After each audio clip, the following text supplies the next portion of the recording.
नमस्कार दोस्तों, बहुत बहुत स्वागत है आपका इंडिया नाउ में और मैं हूं संदीप पाल। फैसला मायावती का, पार्टी मायावती की, संगठन की जिम्मेदारी लेते हुए मायावती ने कल एक बहुत बड़ा फैसला लिया, पार्टी के हित में फैसला लिया।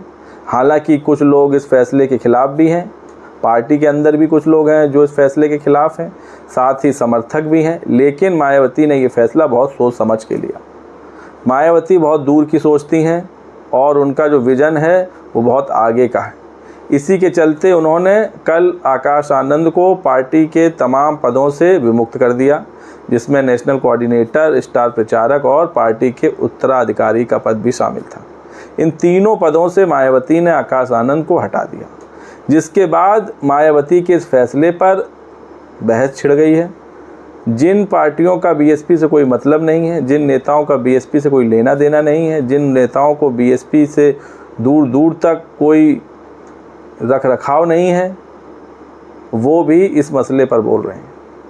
और इस मामले पर सबसे पहले प्रतिक्रिया आई सपा अध्यक्ष अखिलेश यादव की, जिन्होंने ट्वीट करके इस फैसले पर अपने विचार रखे। लेकिन अखिलेश यादव के जो विचार थे वो मायावती को रास नहीं आए और मायावती ने तुरंत इनका जवाब देते हुए तल्ख अंदाज में खरी खोटी सुना दी। और बात भी सही है कि पार्टी के अंदरूनी मसले में दूसरी पार्टी के नेताओं को बोलने का क्या औचित्य है। पहले आपको बताते हैं कि अखिलेश यादव ने ट्वीट करके क्या बात कही, जिसके बाद मायावती का रिएक्शन सामने आया।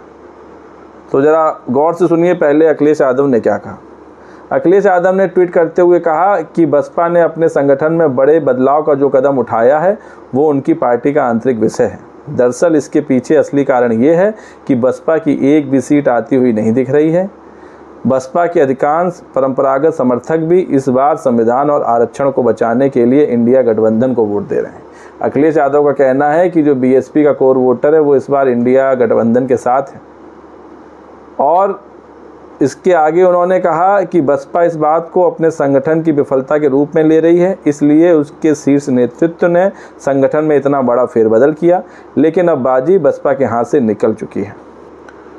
अखिलेश यादव ने आगे लिखते हुए कहा कि सच तो ये है कि अब बसपा का प्रभाव क्षेत्र होते हुए भी पिछले 3 चरणों में एक भी सीट नहीं आ रही है, तो फिर बाकी के 4 चरणों में तो कोई संभावना बचती ही नहीं है। ऐसे में हम वोटरों से अपील करते हैं कि वो अपना वोट बीएसपी को देकर ख़राब ना करें।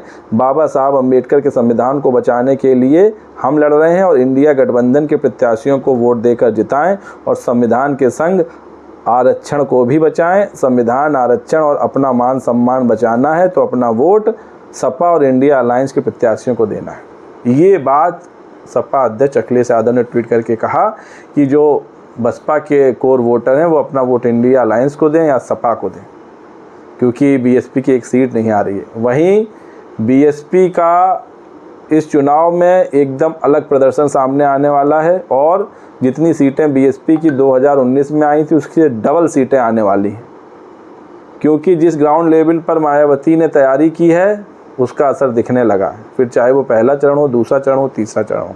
हालांकि चुनाव हर पार्टी अपनी जीत का दावा तो करती है, ऐसे में सपा अध्यक्ष अखिलेश यादव भी कैसे पीछे रह सकते हैं। उन्होंने भी ये बात कह दी कि सपा को वोट दें और इंडिया अलायंस को वोट दें।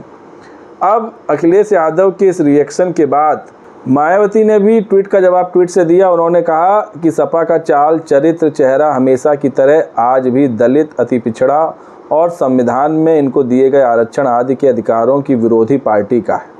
प्रमोशन में आरक्षण को खत्म करना और इस संबंध में बिल को संसद में फाड़ना आदि जैसे इनके कार्य हैं जिसे माफ़ करना मुश्किल है।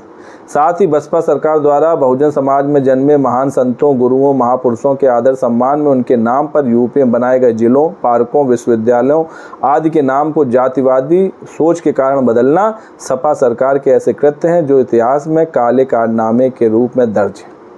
तो मायावती ने खरी खोटी सुना दी और कहा कि अपने काम से काम रखें, हमारी पार्टी के अंदरूनी मामलों में दखल ना दें और सपा अपने परिवार की चिंता करे, बसपा की चिंता ना करे। लेकिन मायावती के जिस फैसले पर इतनी चर्चा हो रही है, जिस फैसले पर यूपी की सियासी दल सवाल उठा रहे हैं, लेकिन वो भूल गए कि मायावती ने ये फैसला लेकर देश की राजनीति को जो एक संदेश दिया है, इससे पहले ही शायद किसी नेता ने दिया हो। देश की सियासत को मायावती ने बहुत बड़ा संदेश दिया है। जहां आज के दौर में पार्टियां परिवारवाद में फंसी हुई हैं, परिवारवाद की जड़ों में उलझी हुई हैं, वहीं दूसरी तरफ मायावती ने दिखा दिया कि उनकी पार्टी में अनुशासन से बढ़कर कुछ नहीं है। अनुशासन है तो सब ठीक है, अगर अनुशासन के विपरीत कोई जाकर काम करता है तो उस पर एक्शन लेने में ज़रा भी देर नहीं लगती है, फिर चाहे वो परिवार का सदस्य ही क्यों ना हो। ये बहुत बड़ी बात है। आपको बता दें, देश में कई पारिवारिक पार्टियां चल रही हैं, जिसमें क्षेत्रीय पार्टियां सबसे ज़्यादा हैं और वो परिवारवाद को मजबूती दे रही हैं। फिर चाहे वो यूपी की समाजवादी पार्टी हो, समाजवादी पार्टी ने इस बार लोकसभा चुनाव में अपने परिवार के ही 5 सदस्यों को टिकट दिया है, 5 सीटों से वो चुनाव लड़ रहे हैं। इससे बड़ा परिवारवाद क्या। वहीं दूसरी तरफ बिहार में लालू प्रसाद यादव की आरजेडी है, जिनकी 2 बेटियां इस बार चुनावी मैदान में हैं, रोहिणी आचार्य और मीसा भारती। इसके अलावा तमिलनाडु में डीएमके है और महाराष्ट्र में एनसीपी भी अपवाद है, जहां शरद पवार की बेटी सुप्रिया सुले को वारिस बनाया गया है। तो बहुत सी पार्टियां ऐसी हैं, क्षेत्रीय पार्टियां, जो अपने परिवार को बढ़ाने में लगी हुई हैं।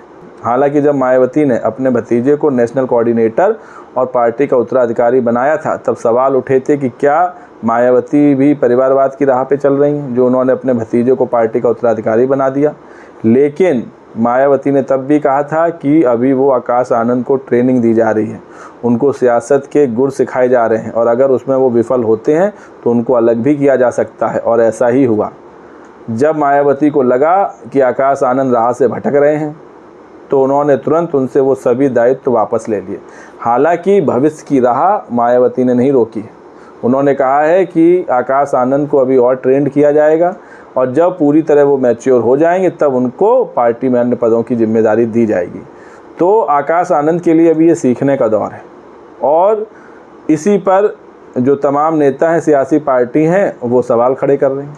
क्योंकि आकाश आनंद की उम्र अभी ज़्यादा नहीं है, महज 30 साल उनकी उम्र है और 30 साल में सियासत के गुण सीखना इतना आसान नहीं है। लोगों के बाल सफ़ेद हो जाते हैं तब तक सियासत नहीं सीख पाते हैं। तो जो मायावती ने फैसला लिया वो पार्टी की उन्नति के लिए, पार्टी के विकास के लिए।